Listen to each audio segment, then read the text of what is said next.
Clemson has landed 2 Sunshine State prospects as the class of 2024 continues to grow for the Tigers.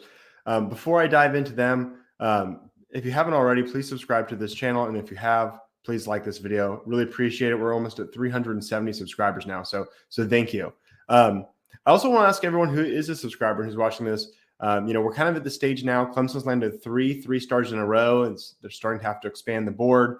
So as that happens, if there are takes that are a little bit more questionable, how would you like to hear me talk about that? How forthright would you like me to be? How careful should I be about not besmirching any incoming Tiger? So leave it in the comments. Just want your thoughts on how to handle those situations. Fortunately, Ashton Hampton is a guy that I am excited about adding. I think he is a 3-star at 0.8767. He's a 3-star pretty definitively. But I watched his tape and his offer list.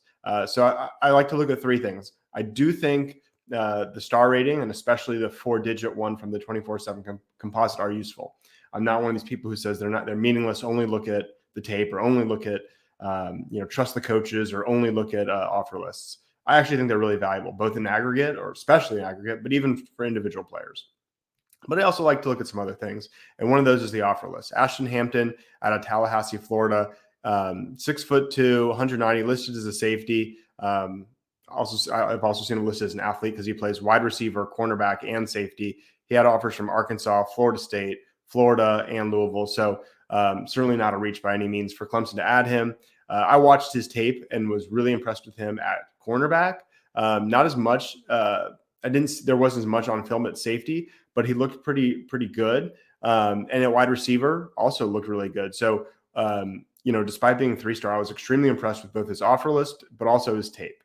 So this is a guy as a wide receiver in 15 games, had 696 receiving yards, averaging nearly 20 yards per reception, and had 9 touchdowns. He had a pick, 5 tackles for loss, and 8 pass defenses on defense.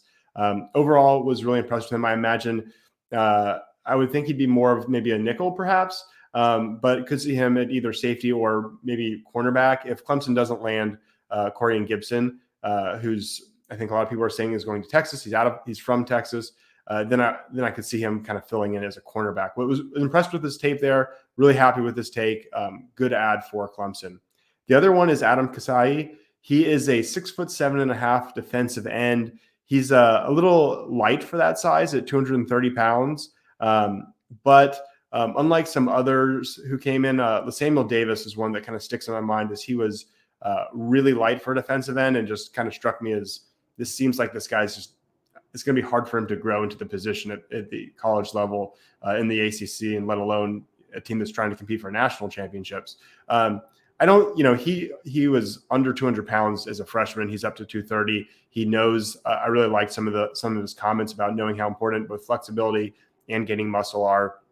He said, I played this game with my whole heart. I should be playing basketball, referencing his height, but I'm playing football. Why football? Because I like to hit man. I'm a dog. So he likes that physicality. He says, where I've grown most has been in the weight room. He started high school at 195 as a freshman, and now he's up to 230 as a rising senior. Hopefully he continues to gain weight.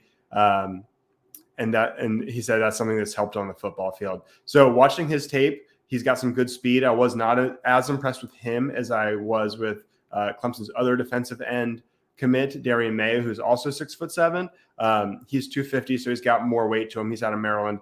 I thought his tape, he jumped out a little bit more as being a little bit more comfortable in his body, had more moves, power, speed, spin moves. But the good thing about Adam Kissayi is, when I first saw it, that he decommitted from Minnesota pretty much as soon as he got the Clemson offer, and then he committed to Clemson. My first thought was Minnesota the only Power 5 school that really wanted him, and he just went there because he wanted to go Power 5, and now Clemson's obviously the better option and closer to home. But he also visited Rutgers, and he also had offers from Miami, Michigan, Michigan State, Nebraska, and Utah. I don't know if some of those were not legitimate offers that he couldn't commit to, but I can't imagine all of them were. A little interesting to me that he chose out of those to go to Minnesota, but nonetheless, he had some good offers. So in that regard, there's a lot of good coaching staffs that think he's a guy who could become a big impact player. I think he's definitely a guy who will take a bit longer, though. So don't expect him to make an impact as a freshman or redshirt freshman. I imagine he might come in redshirt and take a couple of years. But, as a developmental prospect, could be a good take. So interesting, 2 guys there. And we'll see what comes next. I imagine we'll hear about Corian Gibson soon, and we'll hopefully hear some news about offensive line takes soon.